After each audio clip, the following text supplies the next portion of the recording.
Good morning. Hello. My name is Katie Miles from Golf Globally, and I help kids who are in the college recruiting process. I help them find spots on college golf teams as well as with the college admissions process. I am joined here today by Laura Whitmore, who owns Strategic Test Prep, which is a test prep company based out of New York. She has been at the forefront of all of the new digital SAT rollout. She's been actually doing prep for the digital SAT with her international students for a year. They rolled the test out earlier than we did here in the States. So she has quite a bit of experience dealing with how they're scoring it and all of the different questions that we have here as we are starting it this year for the first time. So I'm really excited to welcome her here. She and I are Notre Dame classmates, and I have known her a long time, and it's really cool to see how her business has flourished over the last 2 years, and then way longer since you've been involved in test prep. So like 15 years of that, I think. All right, so please let's talk about this digital SAT and the wild, wild west that we're living in. Yeah, thanks so much for having me, Katie. I'm so happy to be here. And every time I see you, I'm reminded how old we are because we graduated college like a million years ago. It's true. Yes. What happened? I'm so happy to be able to just share what I know about this new test. I know that, it's tricky as a parent navigating the whole college admissions process and then to layer in a whole new iteration of the SAT, as well as these test optional policies continuing to change on a dime, it seems like on a daily basis. I'm just happy to be able to impart my knowledge and hopefully give some insight and guidance so that, parents and students can feel more informed and make the best decisions possible for themselves. Great. You have a really thoughtful and helpful presentation. I'm going to give you access. I should have done that earlier, but I'm going to give you access so that you can share it. Okay, great. Okay, great. All right, so let me see if I can. There we go. Okay, perfect. All right, can you see this okay?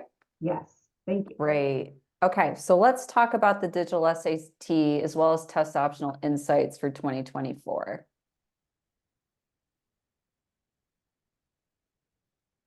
Okay, so just a little bit about me. I know Katie's already kind of given the rundown. I super score 1570. I'm the owner of Strategic Test Prep.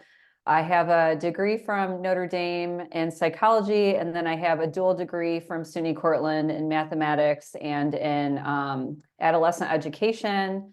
I'm a member of the National Test Prep Association and also a member of the Greater Binghamton Chamber of Commerce and the Kauffman Southern Tier Incubator, which is where our physical location is. But we do serve students all over the country and all over the world remotely. So not only do I service students in the community and globally, but I also help my son, who is he's 8 years old, and we work on SAT and ACT diligently every single week, and he's scoring an 11 on the ACT right now. So go sign in. All right, we'll start by talking about test optional things. And, to be honest, I might include a few things that aren't in this presentation because there have been some changes to the test optional landscape very recently. Then we'll talk digital SAT. I know a lot of parents and students wonder, about the difference between ACT and SAT. So we'll discuss that. And then I'll just make some recommendations as far as how you should go about prepping for the test and, what like a typical testing timeline looks like.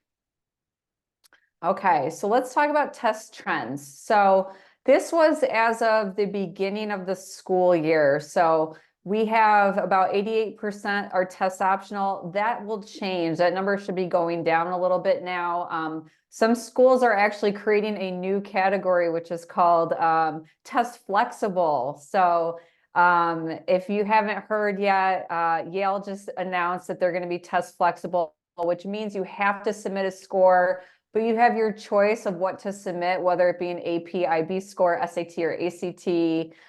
Dartmouth just announced that they're going back to a test required policy. So that number is definitely a little bit lower than 88% now. So the SAT, ACT required / flexible, that's a little higher. It's probably about 5% at this point. And then we have test free, which is typically the UC schools in California. They just went completely test blind. They're at about 8%. Now, regardless of the test optional landscape, NACAC, which is basically like the National Association of College Counselors, Admissions Counselors, they were polled recently, and over half of them feel that test scores are very important to college admissions. So the common sentiment, even when COVID was in full force and scores were just kind of, not necessary, people still felt like, hey, this is an important thing. And data has been released. If you might have heard about the New York Times article that came out, but essentially we've found that GPA coupled with test scores is the best indicator of college readiness. So, the common sentiment is in line with the data right now. And when we poll young adults, it's the same thing. 3/4 of them felt admission test scores should be considered when applying to college. And as you can see, even when the language was, oh, if you don't submit scores, it won't hurt you. That's what basically all the college websites were saying at the height of the test optional era. You were twice as likely to get in if you submitted a score. So like, as you can see, our alma mater, Notre Dame's on there. If you applied to Notre Dame, you were 2 times as likely to get in if you submitted a score. So the data didn't really match the message that colleges were sharing with parents and students. So why is it better to have GPA coupled with test scores? Well, unfortunately, we are in there's an epidemic right now in our country with grade inflation. So what's happening is 80% of students across the country have an A average, whether it's an A- up to an A+. And college admissions officers are having a really, really difficult time being able to differentiate between 2 students that have A averages. So as you can see, although grade inflation has been on the rise since 1990, an ACT score is consistent over time. So it's just a reliable metric to be able to tell colleges where a student's academic skills are at. And the same goes for SAT. It's not on this graph, but SAT is also a consistent metric over time. So essentially, here are a couple quotes from deans of admissions, basically saying that they're putting more emphasis now on test scores. They recognize the error in their ways, and test scores are important to be able to assess if a student can handle the academic rigor at their institutions. All right, so aside from that, there's other things you need to think about when you're considering if you should take the SAT or ACT, if you should submit a score or not. So when you submit a solid SAT or ACT score, you could actually get automatic acceptances to some schools. It can offset a weak GPA. You can get scholarships. And what's interesting is some of these scholarships are automatic. So parents and students have messaged me and they're just like shocked because they'll get like this amazing financial package once they get admitted, and they'll have all these scholarships applied that they weren't even aware of because of their strong SAT or ACT scores. Also, some schools do require scores like MIT, Georgetown, some schools in Florida, Dartmouth just went back, Yale is saying test flexible. So you want to keep your options open. And then on top of that, some schools need scores to help with course placements. Like I'm working with a homeschooled student right now, and because she's homeschooled, they're asking for an SAT or ACT score so they can figure out what level classes to place her in once they admit her. So when should a student submit? Essentially, it's the same recommendation that has been, since like 2020, 2021. You want to submit if your score falls within the median range or if it's above the median range. Now, the thing that's tragic is students are withholding. And that's like the worst thing possible that you could do, where they'll basically look at the score and think it's not good enough, so they won't submit it. And then they miss out on scholarships, they miss out on the automatic acceptances, they miss out on all the perks for submitting a score. And a lot of these like Ivies and rigorous schools are coming out and saying, oh, if we'd seen that student score, they actually would have gotten in. So, like schools, they'll look at students from a holistic stance as well. So they've been pretty open about how they're just looking for a student's potential. So maybe a student comes from a disadvantaged background and their score is on the lower end of the median range. That doesn't mean that they shouldn't submit it, because the school recognizes that maybe they didn't have some of the opportunities that some other kids had. So they will, see that score and actually see it as a strength, because they're like, wow, they got this awesome score without much resources. And so they'll have a better chance of getting in. So it's been really it's been murky waters. People have had a hard time figuring out whether to submit or not, but really the general consensus is submit it if it's good enough, because you'll get things out of it, especially money, which is important. Okay, so let's talk about the new digital SAT. So how is it different?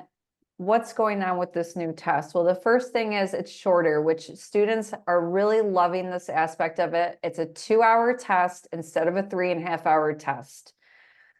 It's adaptive, but it's not adaptive by question. So it's not like if you answer a question, the next question is harder. It's adaptive by module. So you will have the first baseline module for English. If you do well on it, they will give you a more difficult second module. You can take it on your own device. So you bring your own laptop or you bring your own iPad. And yeah, if you don't have a device, then they'll provide you with one. You can always use a calculator in this, which is a big change from the paper test where you couldn't use a calculator on section 3. But not only that, they have a built-in Desmos calculator, which is super powerful and amazing. And there's way more features on the Desmos calculator than even on the TI-84 graphing calculators. Also, the biggest overhaul was in the English section. So they've taken the reading section and the writing section, which used to be separate, and they've combined them into one English section or one English module. So whether it's English or math, you start with a first module as your baseline. So if you do well on the English module 1, you will get a harder module 2. If you do well on the math module 1, you will get a harder module 2. So each half of the test has 2 modules for a total of 4 modules on the whole test. You want to try to get the harder module, because when you get difficult questions right, they're worth more points. So it really helps you with the scoring algorithm if you can get the more difficult questions. And this isn't set in stone. This is completely anecdotal from my own experience, basically working through College Board's practice tests that they've released and working on them with students. But it appears that easy questions are generally worth about 10 points, mediums are worth about 20, and hard questions are worth about 30. So that's why module 2, you can get so many more points, because if you get more hard questions right, then you'll get 30 points each time. So if you end up getting the easier second module, it means that you missed more than roughly 10 questions on module 1. And even if you do really well on the second module, the highest score you can get is about a 600. So that's your ceiling if you get the easier module 1. So we always want to work with our students and make sure they have a foundation and a skill set so that they can excel on the first module, because we want to make sure that the second module is harder and then they can get more points. So as you can see on the paper test, which is on the left side, the passages were 750 plus word passages, and now they've whittled them down to about 150 or 200 words each. which is good and bad. I think that they seemingly look easier. So a lot of students celebrated this and said, oh, yay, these short passages are going to be so great. It's a different type of reading now. That's all I'll say on that. So the text is very dense with information. It's going to take different skills for the student. So what we do now is we work with the students on like linking pronouns to the nouns in the sentence before, figuring out where the transition words are at so that they can see basically a shift in the tone or the argument. We really focus a lot on paraphrasing and annotating, because if you're not reading actively on these short passages, it is very easy to get lost very quickly.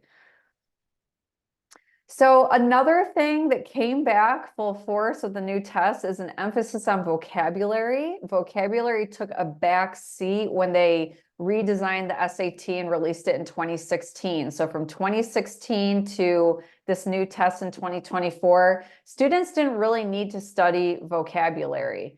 But now they do. So we're really working with our students on using strategies when they get stuck, like plain positive, negative, looking for synonyms or definitions in the text to the word that they need in the blank.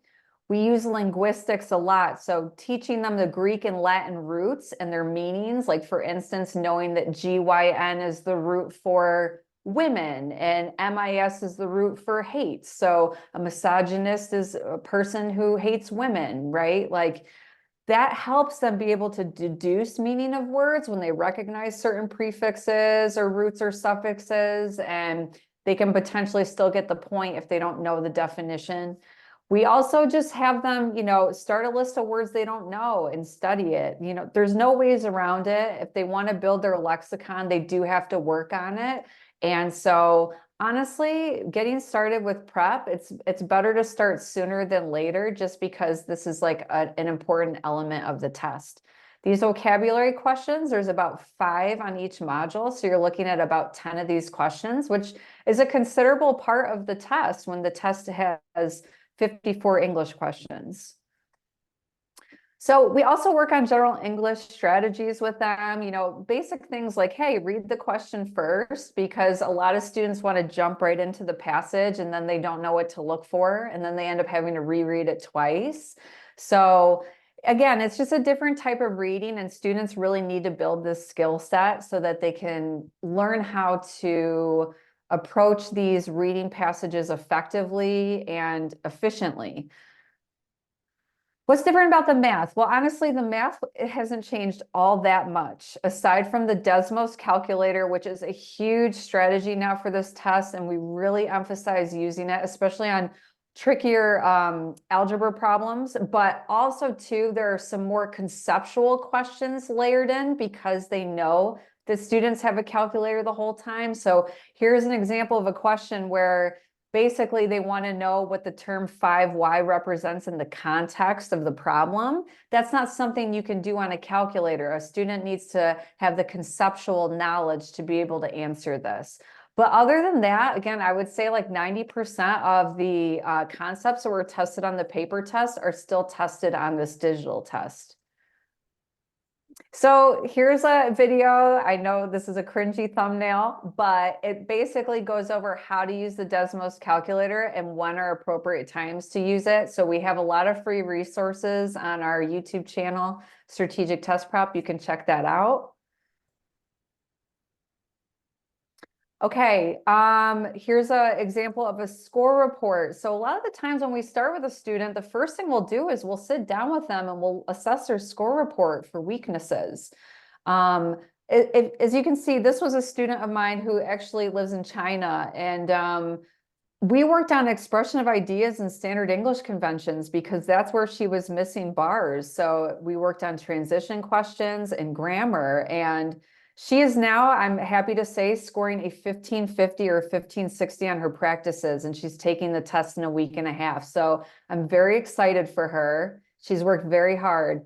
And then on the math side, we worked on statistics and geometry and trigonometry. So sometimes you don't need to work on everything. It's about targeting in the specific areas that you need to to improve a lot. So I think that's an important part of our program. And that would be something that I would recommend for everybody. If you don't have a score report yet, take a practice test in Blue Book Exams. It's an app that you can get. You can get it right from College Board's website. You're going to want to see what you're scoring, and you'll want to comb through the questions to see what types of questions that you're missing, and then you can make a plan from there. All right, so what about the ACT? The ACT is a very viable option still for many reasons. And I typically, when students come to me, I recommend that they do SAT and ACT and we compare baselines. I'm a big believer that you should leave no stone left unturned. You should figure out where your strengths are. I had a whole family. I tutored the 2 daughters and a son. There was 3 kids, and they all were about 100 points stronger on the ACT naturally than the SAT. So, you don't have to, I guess it's working smart, not hard. If you're already so much higher in one test than the other, you have a head start. So give yourself the opportunity to figure out what plays to your skill set more. So here's some differences between the 2 tests. One thing a lot of students like about the ACT is that it's still on paper. So a lot of students are okay with the computer one, to be honest. I was surprised. I thought that there would be more hemming and hawing over the SAT going to the computer, and students have really embraced it because it's shorter. But some students who really, maybe they have vision issues, or they just can't focus on the computer, they like the format of the ACT. Also, students who are weaker in math, a lot of the times I end up recommending they go ACT because it's only a quarter of the composite score, whereas the SAT is math is half of the score. But the biggest issue with the ACT is the time limit. So if you're a slow worker, ACT might not be a great test for you because students really do complain that they run out of time a lot. But if you have accommodations where you get time and a half or double time, then the ACT is a really good option that you should look at. Here's just a breakdown of the different types of math questions that you'll get on the SAT and the ACT. This was actually created by Math Chops. One of my colleagues, his name's Mike McGibbon, we're in the National Test Prep Association together. He created a really awesome math prep program. We actually use it at Strategic Test Prep. It really meets the student where they're at in their zone of proximal development so that they can work on at their level the things they need to work on, and then it continues to level them up so that they improve. It's really, really cool. He put that together. Cool. Yeah, it's really great. Okay, so I already mentioned get a baseline for both tests. So let's just talk about a testing timeline. Once you figure out what test is better for you, then it's time to make a plan. And I always recommend taking at least 2 tests because you can super score. So you can take the best English score, the best math score, put them together. Or with the ACT, you can take your best science score, math score, English score, and reading score and put them together. So a lot of the times when I'm prepping a student for like the ACT, we might just work on 2 sections of the test at a time, and then I'll have them take a test, because sometimes when you're trying to work on all 4 areas, it's a little bit too much at once, and I'd rather them get mastery of a couple things. And then we'll work on the other portions of the test afterwards, and then they'll take one more test so that we can put everything together.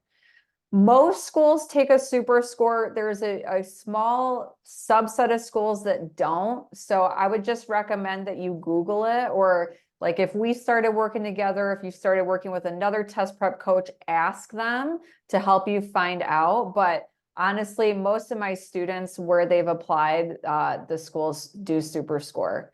So we do the same thing with SAT. We may just work on the English sections, and then our students will take a test, and then we'll work on the math. Everybody has a different timeline though, so sometimes we might need to work on everything at once. And if that's the case, I would recommend 2 days a week, 1 day for math, 1 day for English. We've definitely done that too.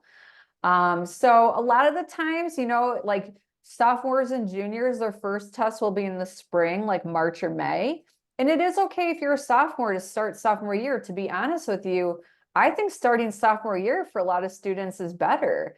Your junior year is so rigorous. a lot of students we work with have like 4 or 5 AP classes their junior year, and they're ripping their hair out. So if you can get the SAT out of the way your sophomore year, then you can focus on your rigorous junior year academically. Then you can focus on applying to colleges your senior year. So it's kind of nice. But we do have juniors that come through too, especially juniors who are currently in Algebra 2, because the ACT and SAT have Algebra 2 in their math. So it's kind of nice to have most of that course under your belt. And then from there, after taking the March or May test, we have some students stay on for some summer prep. They'll take the August test. And then some seniors or juniors opt to stay on and take one more test in the fall. So that's typically what a timeline would look like for a student. And then you can choose what scores you want to submit at that point.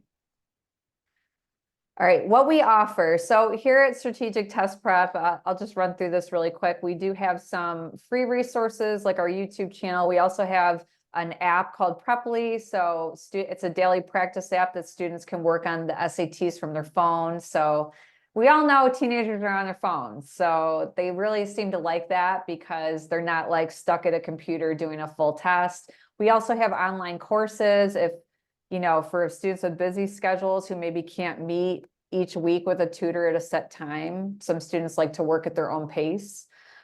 We offer prep classes. We do have a remote workshop coming up in, I think it starts the end of April for the June test. So if you don't live locally, that's okay. We will have classes for people that are all over the country. We do one-on-one private tutoring as well. I have a tutor team. I'm blessed to say they are all absolutely incredible. I think that a lot of them are smarter than myself and can explain things even better than I can. So our students really, really enjoy working with all the tutors on our team. And the big thing about us and how we like to approach it is we just want to explain things simply. You know what I mean? Like, we don't want to complicate it. I think it's really important to just meet with a student on their level, make it relatable, explain it in simple ways that will resonate. And so that's really what we aim to do when we're teaching students how to take the test. All right, so that's it for my presentation. If we want to do some questions, I hope that didn't take too long. That's great. Thank you. Yes, I have some questions. I have a number of questions. All right, let's do it.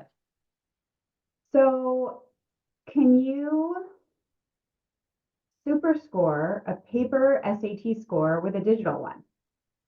No, which has been a very disappointing thing for a lot of juniors to hear, but yes. So the College Board has basically argued that the formats are too different. It's not apples to apples enough for them, so you can't super score a Okay. paper with I digital. feel like I had a number of kids caught in the, had taken tests in the fall, but then now they're taking the digital test in the spring. Yeah, same. Yeah, gosh. Mhm. Okay, Yeah. that's just the way it is. Yeah.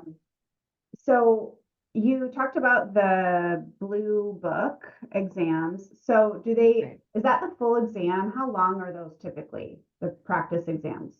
Yeah, so each exam is about 2 hours. So like Okay, if you break it down, there's 2 English modules. Each module is 27 minutes. And then there's 2 math modules, and each math module is 32 minutes. So it's like 2 hours. okay. So that's like almost the full test is the practice then. Yeah, the practice tests literally are just like the full test that you take when you go in to a center. So they released 4 of them, and they're available in that Blue Book Exams app. So the rumor is they'll release a couple more this year. We just don't know when. Okay. Right That's now really good there's to know. I 4. feel like I have students every year who aren't, who haven't taken a test yet, and then they're almost like waiting. They're waiting to do test prep until after they take the SAT, and I Yeah. usually encourage them to take test prep before, but sometimes I feel like I can't encourage them enough to do that. And so Yeah. just knowing that there's a test as an option is a good thing. So that's helpful. Thank you for that. Right, right. Um, So does the test tell you when you're going from one module to the next? Or do you just all of a sudden have harder questions? Yeah, so you'll know when you're done with the module because you'll basically, there's a clock that ticks down. So one of two things will happen. You're either going to run out of time and it will automatically move you to module two, or you finish before the time limit where you basically submit your answers and then it will move you to module two. But there's like a clear divider where you know that you're on the next module. And you can kind of tell if you're on the easier one or the harder one. You can just tell from the questions. You'll know if you're on the harder one. Right. What do you tell the Yeah. students that know they're on the easier one and they're maybe disappointed? Like, what do you tell them at that point? I know this was actually a discussion that we had on our Facebook group for the NTPA the other day. Like some of my colleagues basically don't use the word harder and easier because they don't want their students to feel bad. So they'll say difficult and less difficult because the rationale is they're still using the word difficult either way. I don't know. To me, it's just like semantics. Like, I don't know. I always am like a cheerleader, I guess. And I'm always just like looking at the positive with my students. So if that ever happens to any of my students, I just say, hey, listen, like, um, you're working at this, you're showing up, you're trying, you're doing your practices, trust the process, you will keep getting better. You know what I mean? So Mhm. you've got to start somewhere. It's no big deal. You're not going to be in this place in 2 or 3 months. Just keep going. That's it. Okay, so based on, I guess at this point, you probably have like not just anecdotal evidence, but you probably have very physical evidence from kids who took the test in the fall, maybe versus the ones who took the first test this year. Digital versus or paper versus digital. Are they scoring about the same? I've got kids, obviously you've said that, we've got a test coming up in like 11 days. Yeah. Um, for those who took the fall test versus like taking the digital for the first time, what are you observing in terms of scoring? Yeah. I'm observing that they're scoring about the same. Okay. So, which is good, like it's nice to see that because the test is still reliable and valid. But Yes. every student's a little different though. It's kind of interesting. I've seen some of my students have had an organic lift in their score going to the digital. And then it's been the opposite where some have gone down, but they're all within like 40 points of their previous score. So it's not like a drastic change. Um, this might sound like a silly question, but Yeah. I've been really curious about it, especially if people have their own devices. How are they preventing cheating? Yeah, what's interesting is now you like it's digital, you really can't cheat like how you used to be able to on the paper test. Okay. Because I've heard of students like they give breaks for the paper test. Students would walk out and go to the bathroom and be like, "Hey, what did you put for 20 on the reading?" And then they'll go back in and they'll erase it on their bubble sheet. Yeah. Once you're done with a module and you submit it, you can't go back. So does it like close out everything else that's on anything that would have been on your screen? It's like, Closes everything out too. okay, Yes. So like when you're in the app, it locks out everything on your device. You can't go onto the internet. You know what I mean? You can't do anything except work in the app. Yeah. So really, I think it's going to minimize cheating, if anything, now because students can't change their answers after the fact. They can't go back to a previous module. so just can you, I mean, I know this is kind of a basic question, but I've been thinking about this. Yeah. So is it just like you would be taking the paper test, like you walk into a classroom and then there's somebody that's making sure that everyone's not looking over or things like that? Is that how it works? Yeah, it's still the same. So even though it's on your device, you have to go to a test center. The locations are still the same. They're whatever high schools were already hosting it before. I mean, the only difference really is you just have to bring your device and make sure it's charged. So I tell all my students, like put it on the charger the night before, make sure it's fully charged. Because at worst case scenario, they'll give you a device, but if you're comfortable using a certain device, you really should try to have that one instead of them giving you some foreign Chromebook or something that you're not used to. Mhm. Yeah. Um, if I take a test from a third party, like the Princeton Review, can I use that score as my baseline for the digital assessment? No, Oh, I've had so many parents call me too. I'll have like a consultation and they'll say to me, "Oh, okay, well, my daughter got a 1300 on a practice test."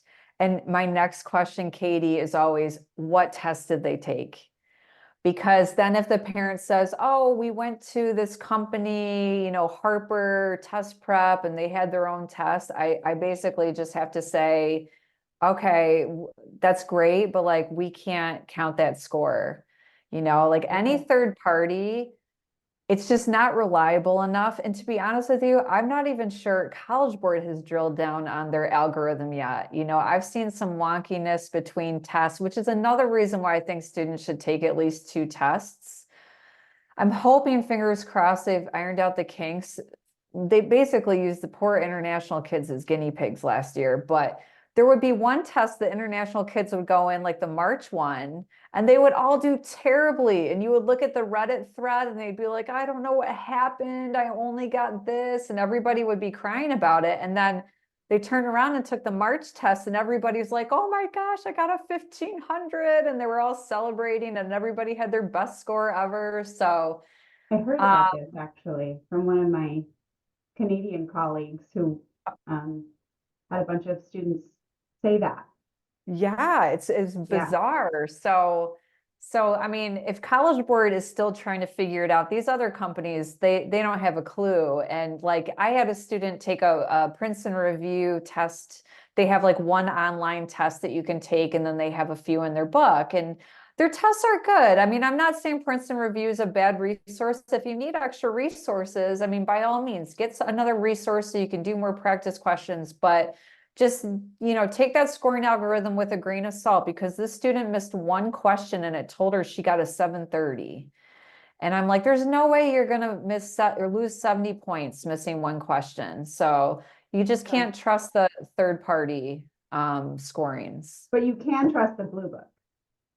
Well, you can trust it more Okay.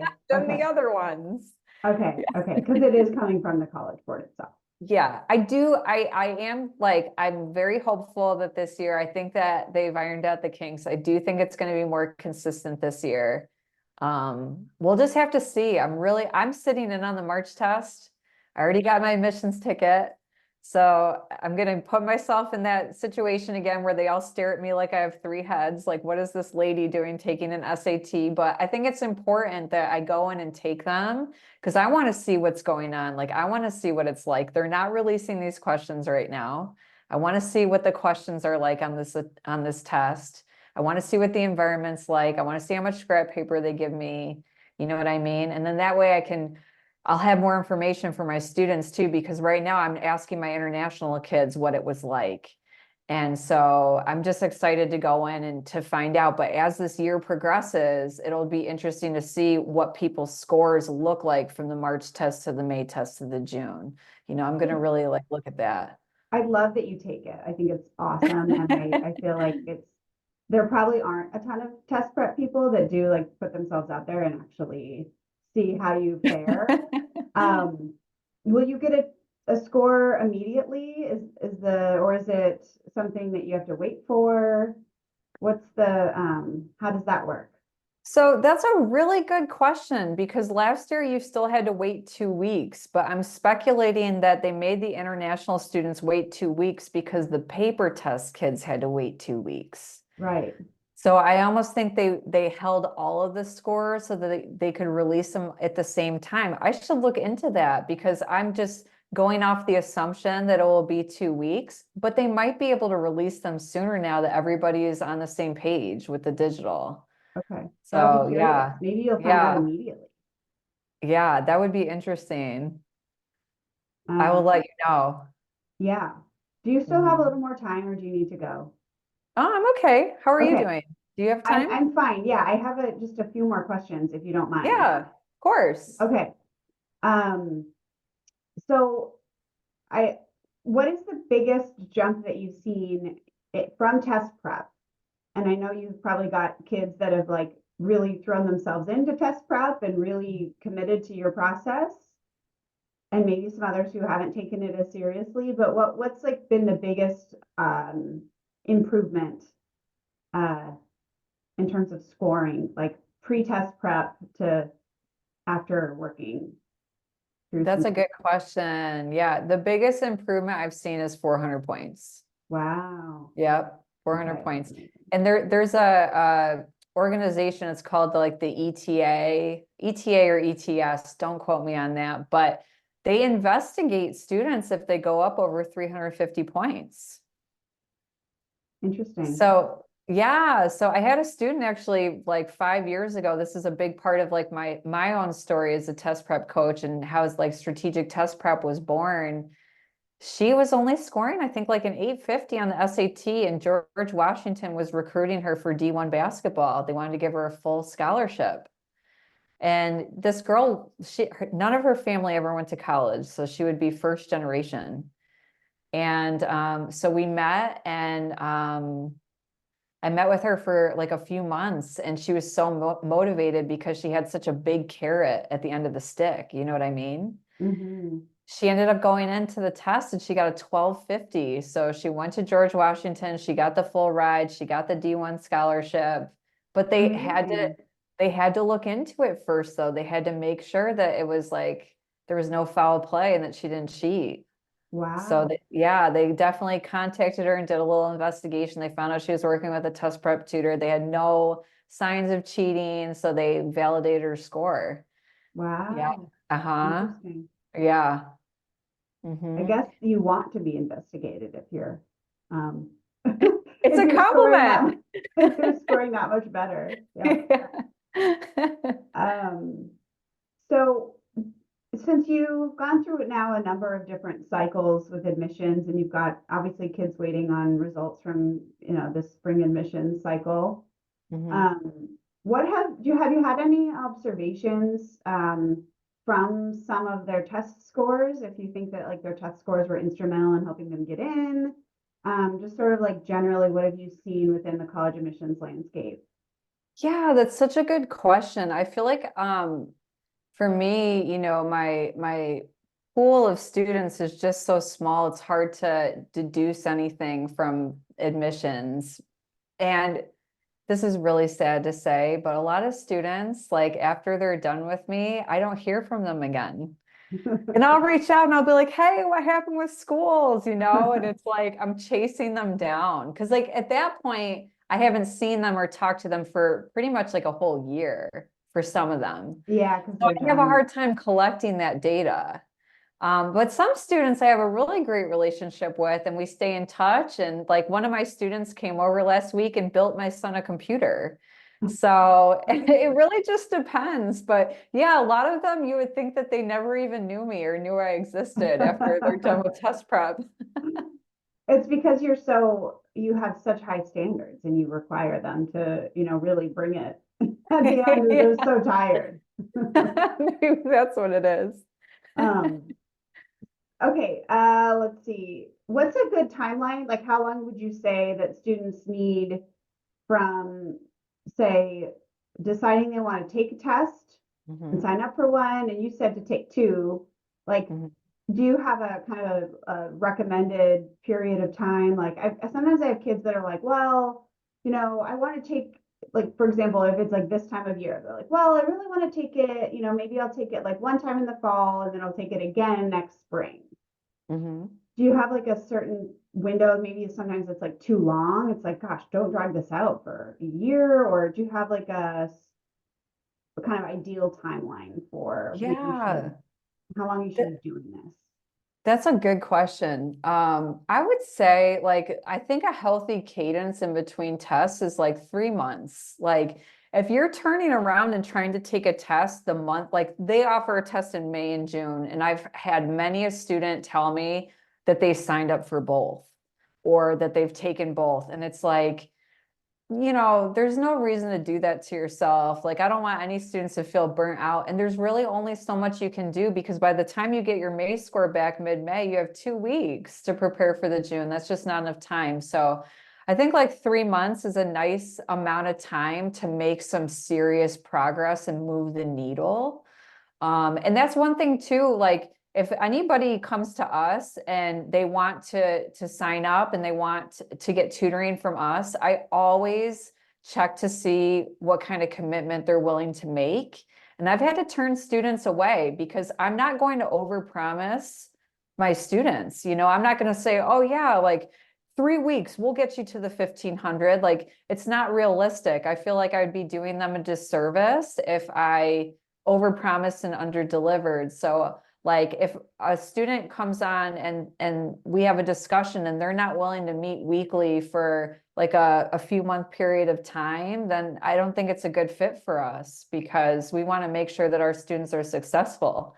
On the flip side, I would never tell a student, no, this is too much time. If anything, I'm begging them to give it more time. Okay. Like I really don't think that there's like a too much time. I feel like the more, I always say to parents, more is always better.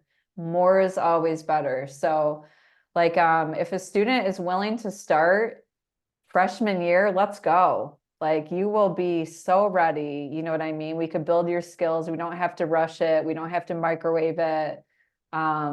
But every student's different too. So it's always hard to really gauge how much time a specific student needs until I get started with them.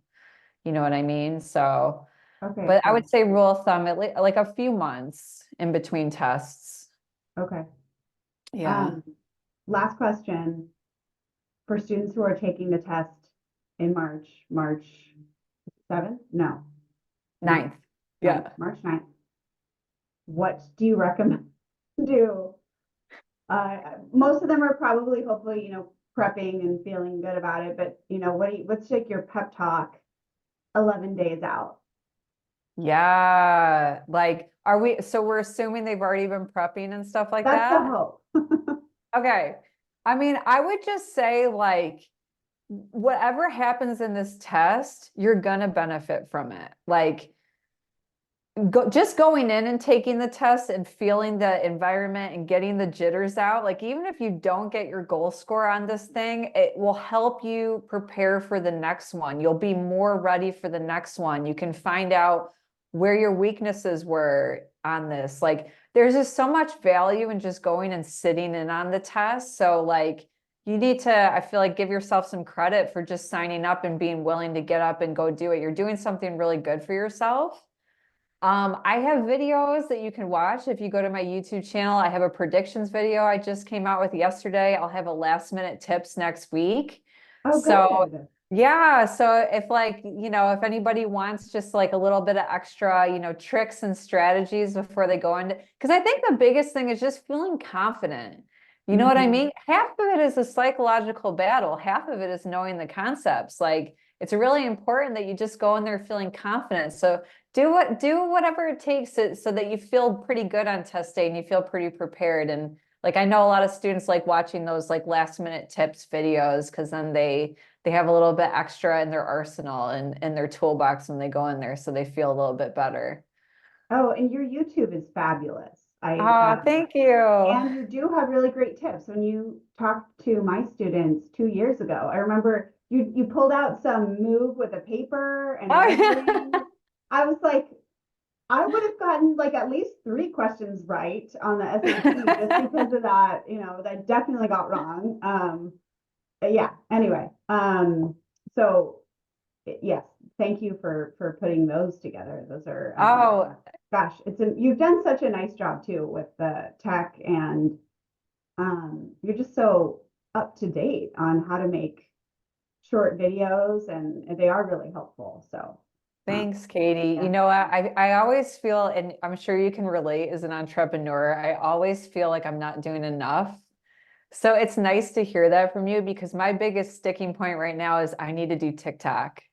And like, I'm not good with TikTok. I'm learning how to use it right now. And, all the kids are on TikTok. So Yeah. like, thank you for saying that, but I'm always like, oh, I could be doing more, you know what I mean? So Well, you've got a bunch of young people working for you, right? Can you have them do the TikTok? TikTok? I said it I'm wrong. working on it. I did have a couple do some TikToks for Preply last week and they came out pretty well. So like I'll keep working on that because yeah, they know way more about it than I do. It's just like like getting them motivated to do it. They're so Yeah. busy with school and then they're tutoring and Yeah. yeah, yeah.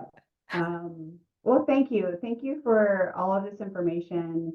I will have contact info for anybody that asks. So, yeah, thank you again for all of your time. Thank you for having me. It was Yeah. fun. Okay, well, have a good rest of your day and good luck on your SAT. Thanks. I'll keep Okay. you posted. Okay, please. Yeah, I can't wait to hear about that 1600. Bye, Okay, Katie. bye-bye.